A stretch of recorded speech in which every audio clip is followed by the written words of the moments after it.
عايزه لوك خليجي بس مش اوفر، ونص عيني كده من هنا، والمدمع اهم حاجه هنا، وابرز خماستي دي اهم حاجه، وكل حاجه بعدين.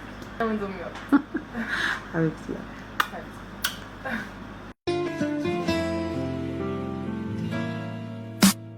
قالوا لي نفسها تشوفني، بتسأل عني باستمرار، يا ريتني ما حد عرفني.